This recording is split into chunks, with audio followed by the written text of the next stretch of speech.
And welcome back to my channel. So as promised, here's my Carcharadons video. So the Carcharadons are an interesting chapter.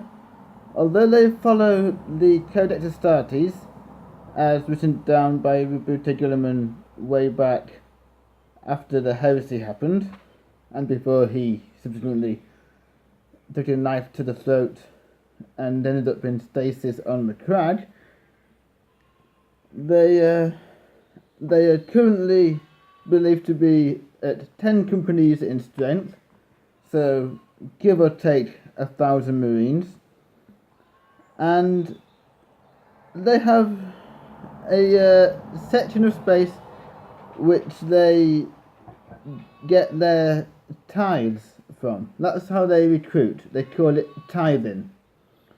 So they have the red tithes, which are their new recruits and personnel. That's their scout recruitment, basically. They go out, they usually visit ships with prisoners on from other worlds, and if they have any psychic potential in them, then the librarians will try and keep them safe. The Carcharadons are unique in the fact that they don't utter a word as a war cry when they're fighting. So when they fight, it's silence, aside from the row of bolters and flamers and every gun that they've got. Aside from that, it's silence from the warriors.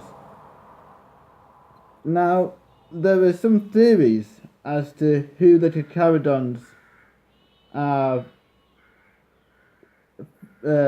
founded from. Some think world eaters, some think the Night Lords, and some the Raven Guard. Now I'll explain why the Night Lords and Raven Guard are in this, as well as the World Eaters. The World Eaters because they favour the chain axe and chain weapons amongst their sergeants. It's primarily chain axes. They're usually maglocked to their armour somewhere, either around the waist or on the backpack. They just reach round, grab the handle, pull it free, and start swinging it about. So the World Eaters for their ferocity and chain axes. The Night Lords because they have pale skin. They're ferocious fighters again. And the terror the silence that terrifies their enemies. I mean, normally on a battlefield, the Ultramarines are going for Ultramar, for McCrag, for Guilliman, Salamanders, Vulcan lives. Even the Night Lords have Ave Dominus Nox. I don't know about the Imperial Fists. Probably for Dawn, for the Emperor. So everyone's got their battle cries that they yell out. Unless you were 3rd, 4th edition Necrons, in which case you simply uttered nothing, you walked forward in silence, just killing all the time. But who wants about the Xenos in an Imperial video? Exactly my thoughts. And yeah, the Carcharadons are interesting because they have a grey-black colour scheme, black pauldrons, grey chest, leg, and armour, aside from the shoulder pauldrons. And they're known in High Gothic as the Carcharadon Astra, and in Low Gothic as the Space Sharks. Now, the Carcharadons themselves patrol the outer edge of the galaxy. Now that's sink in. They're patrolling, I believe, from what I've researched, the eastern fringe. No, sorry, not eastern fringe, the northern edge, where the Tyranids started coming in. So they were fighting the Tyranids long before.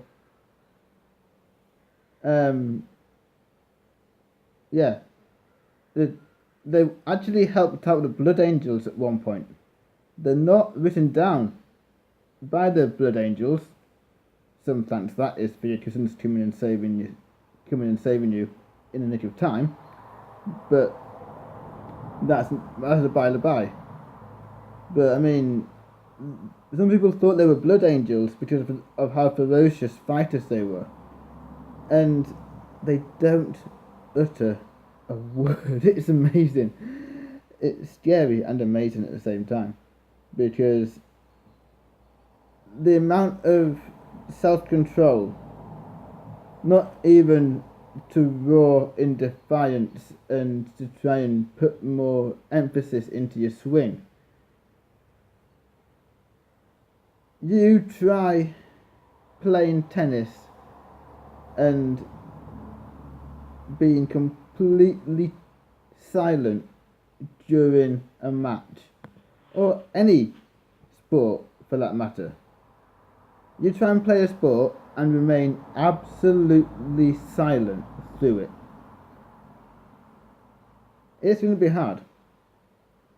You'll want to either grunt with frustration, annoyance, and when you're happy that you're winning. It's human nature. But the way these warriors don't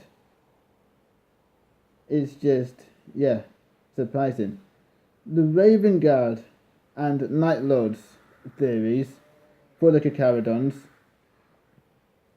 are both because in the book Red Tithe, a demon says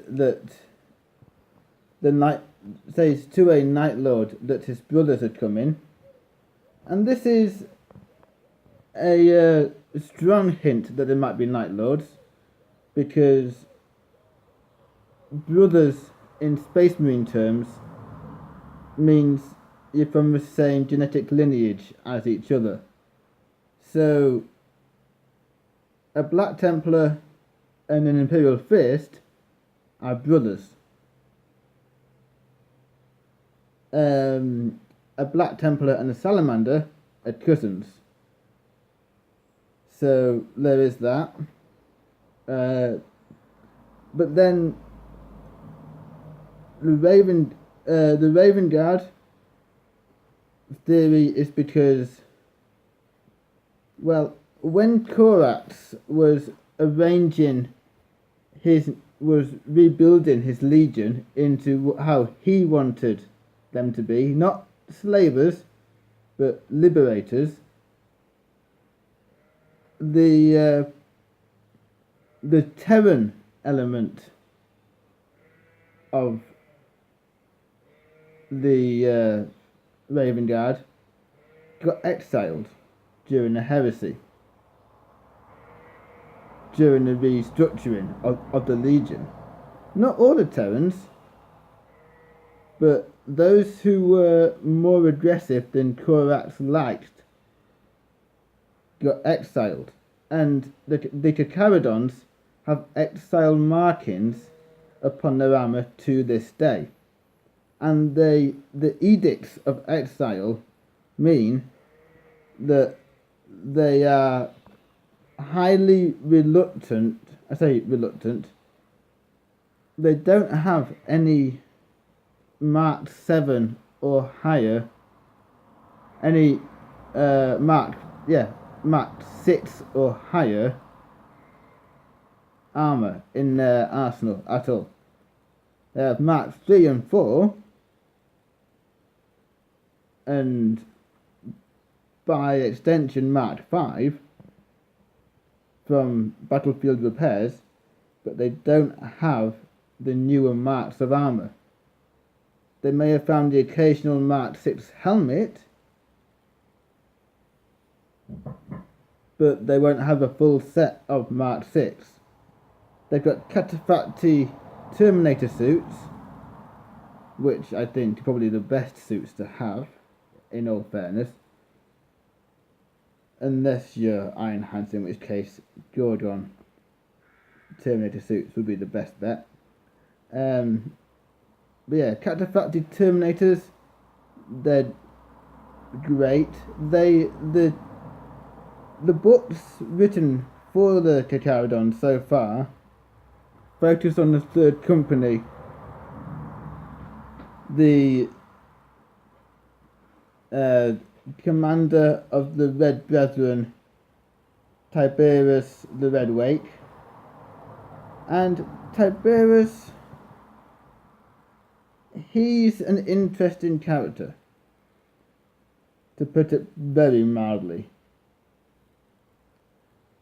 You see, they have red tiles for the planetary, for the population recruitment and replenishment, and they have grey tiles for the artifacts, and they have a deal with the Adeptus Mechanicus where they swap artifacts basically for armour. So they have a this is not how Tiberius got his lightning claws, but it was on one of these grey tides that they exchanged items for it, or in Tiberius's case, he went and took them from the Ashen Claws in the name of the Emperor, because why not? And as they are patrolling the edges of the galaxy, they found multiple artifacts that the Imperium doesn't even know about. Now, think about it this way: if the Imperium can find out about STCs and which is standard template constructs or similar level artifacts out and dispatch guard regiments on a crusade to go and capture them, which they did during the Gaunt's Ghost novels. Admittedly, that was somewhat before. That was during the 41st millennium, so you know it's not years ago, but it's not current events sort of thing. It's not the 42nd millennium. It was the previous millennium, and Gaunt blew up the Men of Iron template constructs. Now, you're thinking, why would he do that? He did it because, and it's simply because, he didn't want a war where there was no humanity. It gives one man too much power to have suits walking around with no soul and no humanity behind them. At least have sending out guard regiments the individual trooper can turn around to the squad leader and say, Sarge, we want out. The sergeant then turns around to the platoon commander and says, squad's requesting a break from combat. Platoon commander goes around and says to regiment command, my platoon wants to rotate to the back of the to rotate out of frontline duties. Colonel turns around and says, no can do, or sure. You're due a break, so you rotate out, I'll rotate this other platoon in. So yeah, that's the Carcharadons. They are interesting. Sorry for rambling again. The Carcharadons are an interesting chapter, by all means. I mean, they're what inspired the Maltador's Regents, although they got different paint scheme. Slightly different paint scheme. But yeah, I'm trying to base the Maltador's Regents on the Carcharadons. So that's partly why they're a space-bound, non-founded loyalist chapter, because nobody knows when the Carcharadons were actually founded. The fact that they have limited marks of armour would suggest heresy era, but again, it's not a guarantee. It's just that they've not got the machinery in their ships to produce countless suits of armour. So they literally, as soon as the previous commander dies, not only have his progenoid,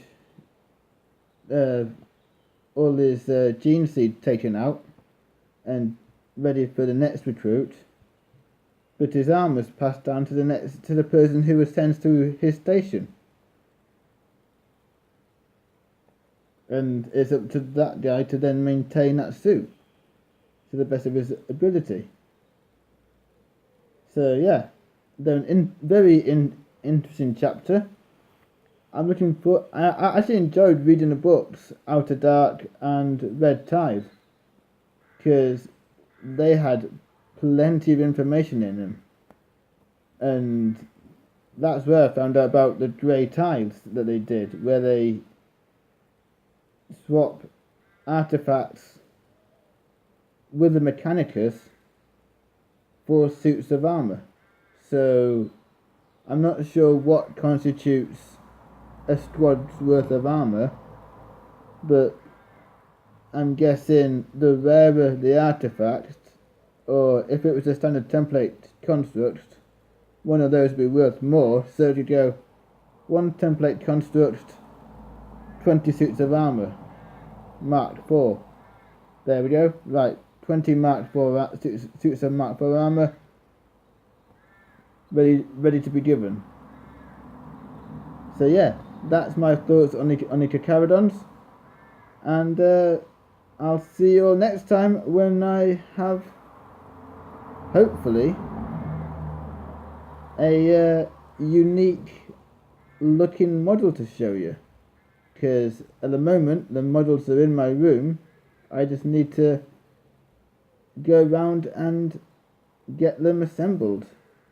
So I shall do an unboxing video. I'm thinking I'll do a live unboxing when in a week or two. So I'll probably do a live video, and I'll let you guys know closer to the time when I do that live the live streaming, because I'm gonna unbox it live and then start individualizing the model, because that's what I want to do to it. So I'll see you guys next time. Thank you very much for watching, and bye for now.